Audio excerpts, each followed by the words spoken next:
గురవే నమః. మహావాస్తు ప్రేక్షకులకు నమస్కారం అండి. మనము ఈరోజు మాట్లాడుకోబోయే టాపిక్ వచ్చేసి సింహద్వారానికి ఎదురుగా ఏవి ఉంటే ఏ ఏ దోషాలు మనకు వాస్తు దోషాలు ఇంటి వరకు మనకు ఏర్పడతాయనేది మనం ఈరోజు తెలుసుకుందాము. అలాగే నా ఈ ఛానల్ని చాలా మంది చూస్తూ ఆదరిస్తూ సబ్స్క్రైబ్ చేసుకుంటున్నారు, చాలా సంతోషం. అలాగే వాళ్ళకున్న వాస్తు పైన ఏవైనా వాళ్ళ ఇంటి యొక్క అనుమానాలు ఉంటే నాకు ఫోన్ చేసి వాళ్ళ యొక్క దోషాలకు నివృత్తి తెలుసుకుంటున్నారు. అలాగే కామెంట్లో కూడా చాలా మంచి కామెంట్లు పెడుతూ వాళ్ళకు డౌట్ ఉన్నవి కామెంట్లో పెట్టి నాకు చెప్తా ఉన్నారు, చాలా సంతోషం. ఇలాగే నేను కూడా వాళ్ళకు నాకు టైం వీలైనప్పుడల్లా వాళ్ళతో ఫోన్ చేసి వాళ్ళకున్న వాస్తు దోషాలు ఏ విధంగా నివృత్తి చేసుకోవచ్చు అనేది కూడా చెప్తా ఉన్నానండి. కాబట్టి మీకు కూడా ఎటువంటి సందేహాలు మీ ఇంటి పైన వాస్తు సమస్యలు ఏవైనా ఉంటే నాకు ఫోన్ చేసేదానికన్నా కామెంట్ బాక్స్ లో పెట్టండి, నేను తప్పకుండా వీడియో చేసి మీకు అందించడం జరుగుతుంది. అదేవిధంగా మనం ఈరోజు మాట్లాడుకోబోయే టాపిక్ వచ్చేసి సింహద్వారానికి ఎదురుగా ఏవి ఉండకూడదు, ఏవి ఉండవచ్చు అనేది మనం ఈరోజు ఈ వీడియోలో తెలుసుకుంటే, మొదటగా మన ఇల్లు ఈ విధంగా ఉంటే ఇది తూర్పు రోడ్డు అనుకుందాం. అంటే తూర్పు రోడ్డు అనే కాదు, ఎటువైపు రోడ్డు ఉన్నా కూడా ఇవి వర్తిస్తాయని నేను చెప్పేటివి. మనము సపోజ్ ఇప్పుడు తూర్పు వైపు రోడ్డు ఉన్నప్పుడు మనకు సింహద్వారానికి ఎదురుగా ఏమేమి ఉంటే ఏ ఏ దోషాలు అనేది మనము మొదటగా తెలుసుకుందామండి. ఈ విధంగా మన ఇల్లు ఉంటుంది, ఈ విధంగా సింహద్వారం ఉంటుంది. అంటే అది సెంటర్లో కావచ్చు లేదా ఈశాన్యంలో కావచ్చు. మన ఇంటికి ఈ విధంగా డోర్ పెడతారు.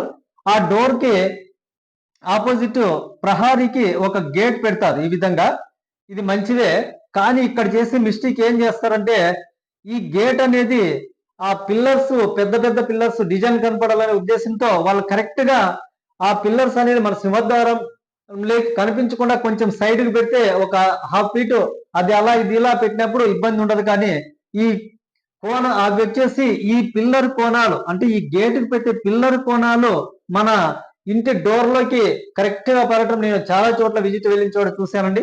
ఇది చాలా తప్పు, ఇది మాత్రం చేయకండి. దీని నుంచి చాలా వాస్తు దోషాలు వస్తాయి. ఈ విధంగా చేసుకోండి. అంటే మీరు సపోజ్ సింహద్వారం ఒక 3 అడుగులు పెట్టారు వెడల్పు, అంటే మీరు ఈ ప్రహారీ గేటు ఒక 4 అడుగులు వెడల్పు ఉండేలా చూడండి. అప్పుడు ఆ పిల్లర్ కోణం అనేది మన సింహద్వారం లేక కనిపించదు. ఈ విధంగా చేసుకుంటే బాగుంటుంది. ఈ విధంగా ఒకటి. రెండోది వచ్చేసి కొన్ని చోట్ల చాలా భయంకరంగా, అంటే సెప్టిక్ ట్యాంక్ కూడా సింహద్వారం వచ్చే విధంగా కొన్ని చోట్ల నేను గమనించానండి. ఈ విధంగా చేసినప్పుడు వాళ్ళ ఇంట్లో ఎనీ టైము శోకము దుఃఖము ఇదే మిగులుతుందండి వాళ్ళకు. కాబట్టి ఈ విధంగా మాత్రం సింహద్వారానికి ఎదురుగా సెప్టిక్ ట్యాంక్ లేకుండా మాత్రం చూసుకోండి. సంపు ఉండవచ్చు, ఇబ్బంది లేదు, కానీ సెప్టిక్ ట్యాంక్ మాత్రం పొరపాటును కూడా అక్కడ మాత్రం పెట్టకండి. ఇది 2. ఇంకా మనం 3వది చూసుకుంటే మన పల్లెల్లో కరెంటు స్తంభాలు, అది కరెంటు స్తంభం కావచ్చు లేదా ఏదో గోడతో కట్టిన స్తంభం కావచ్చు, ఏదైతేనేమి మన ఇంటి సింహద్వారానికి ఈ విధంగా ఎదురుగా మాత్రం కరెంటు స్తంభం కానీ వేరే స్తంభం ఏదున్నా కానీ ఈ విధంగా రాకుండా చూసుకోండి. అంటే మధ్యలో మన ఇంటికి మన ప్రహారీ బయట ఒక అడ్డ రోడ్డు ఉండి ఆ రోడ్డు అవతల మనకి ఏమున్నా అది వర్తించదండి. అది కరెంటు స్తంభం కావచ్చు లేదా వేరే ఏమున్నా కానీ మనకు అది వర్తించదండి. ఈ విధంగా అలా అడ్డ రోడ్డు లేకోకుండా డైరెక్ట్ మన ప్రహారీకి దాటితేనే, మనం అడుగు పెడితేనే మనకి స్తంభం కనిపించే విధంగా మాత్రం ఇది చాలా దోషపూరితం అండి. ఇది చాలా దోషాన్ని కలుగు చేస్తుంది. ఇంట్లోనూ ఆడవాళ్ళ పైన బాగా ఎక్కువగా చూపిస్తుందండి, నేను అనుభవంలో చూసినవి. కాబట్టి ఈ విధంగా మాత్రం కరెంటు స్తంభం లేకుండా చూసుకోండి. ఇంకా 4వది వచ్చేసి అంటే మన సింహద్వారానికి ఎదురుగా ఎదురింటి వాళ్ళ మూల కోణం అనేది ఎప్పుడు కూడా మన సింహద్వారానికి ఎదురుగా కనిపించకూడదండి. అంటే వాళ్ళు గోడలు 2 విధంగా కలిసినప్పుడు ఒక కోణం ఏర్పడుతుంది కదా, మన ఎదురింటి వాళ్ళ కోణం. ఆ కోణం అనేది మన సింహద్వారంలోకి పడకూడదండి. అది కూడా చాలా దోషపూరితం అవుతుంది. అలాగే ఇంకొకటి తెలుసుకుంటే 5వది వచ్చేసి పెద్ద పెద్ద వృక్షాలు, ఆ చెట్లు ఏవైనా ఉన్నా కూడా మన సింహద్వారానికి ఎదురుగా ఉండకూడదండి. ఒకవేళ మనకి మధ్యలో అడ్డ రోడ్డు ఉన్నప్పుడు ఇది వర్తించదు, కానీ అడ్డ రోడ్డు కాకుండా డైరెక్ట్ మనము మన ప్రహారీ దాటితేనే ఇలా పెద్ద పెద్ద చెట్లు ఉన్నప్పుడు కూడా మనకు ఇది కూడా చాలా పెద్ద దోషపూరితం అవుతుందండి. ఇది కూడా చాలా రాంగ్. ఇది కూడా గమనించాను నేను వెళ్ళిన చోట. ఇలా కూడా ఉండకూడదండి. 2వది అతి పెద్ద దోషము ఏమంటే 6వది వీధి. అంటే ఒక వీధి మన సింహద్వారానికి ఎదురుగా రావడం, ఈ విధంగా చాలా చోట్ల నేను గమనించానండి. దీన్ని వీధి వాకిలి అంటామండి మనము. కాబట్టి ఇలా వీధికి ఎదురుగ్గా మాత్రం మన సింహద్వారం లేకుండా చూసుకోండి. దీని నుంచి చాలా దోషాలు ఏర్పడి వాళ్ళ ఇంట్లో ఆర్థిక నష్టాలు కానీ అనారోగ్యాలు కానీ చాలా ఎక్కువగా ఉండి వాళ్ళ కుటుంబం ఇంటిల్లిపాది చాలా ఇబ్బందులు పడాల్సి వస్తుందండి. ఆ ఇల్లు ఏ మాత్రం కూడా అభివృద్ధి అనేది లేకుండా ఆగిపోతుందండి. ఈ విధంగా సింహద్వారానికి ఎదురుగా రోడ్డు మాత్రము మన ఇంటి లోపలికి కనిపించే విధంగా పొడుచుకొని వచ్చినట్లుగా మాత్రం ఉండకూడదండి.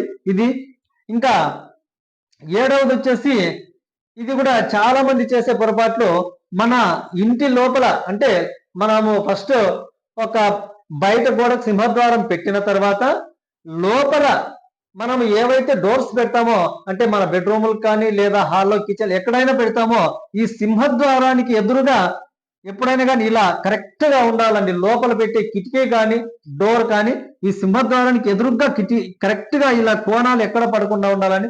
ఇలా కాకుండా కొంతమంది సింహద్వారం లోంచి చూస్తే కరెక్ట్ గా లోపలి యొక్క వాకిలి యొక్క కోణము మనకి ఈ సింహద్వారం సెంటర్ లోకి పడిందో నేను చాలా చూశానండి. ఇది మీరు కూడా చూసే ఉంటారు. ఇలా మాత్రం చేయకండి, ఇది చాలా పొరపాటు.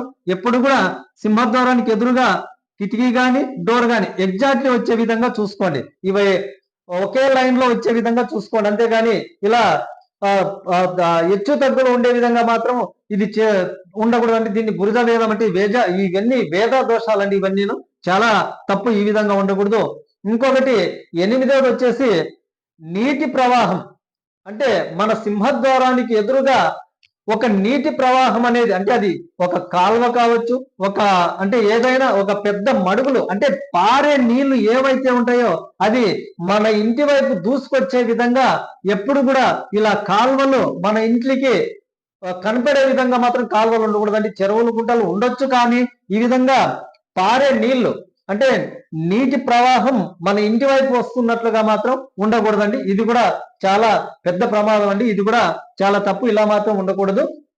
ఇంకొకటి, ఇంటికి ఎదురుగా బురద గుంటలు అనేది ఏ మాత్రం ఉండకూడదండి. బురద మాత్రం ఉండకూడదండి. కాబట్టి ఇవన్నీ మన సింహద్వారానికి మనము తెలిసో తెలియకో చాలా చోట్ల ఇలా చూస్తూ ఉన్నారు. చాలా మంది అలాగే కడతా ఉన్నారు, చేస్తా ఉన్నారు, అలాగే ఆ ఇంట్లో జీవనం సాగిస్తున్నారు. కానీ వాళ్ళు ఎవ్వరు కూడా, నేను అనుభవపూర్వకంగా చూసినది, వాళ్ళు ఎవ్వరు కూడా ఇంతవరకు బాగుపడింది మాత్రం లేదండి. కాబట్టి ఈ విధంగా ఈ 8 లోపాలు మన సింహద్వారానికి ఎదురుగా లేకుండా మాత్రం చూసుకోండి. ఇవి ఇంకొకసారి కూడా చెప్తాను మీకు.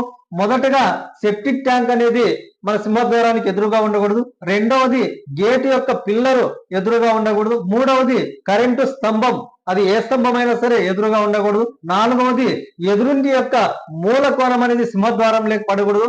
ఐదవది పెద్ద పెద్ద చెట్లు వృక్షాలు ఇలాంటివి ఏవి కూడా మన ఇంటి డోర్ లేక పడకూడదు.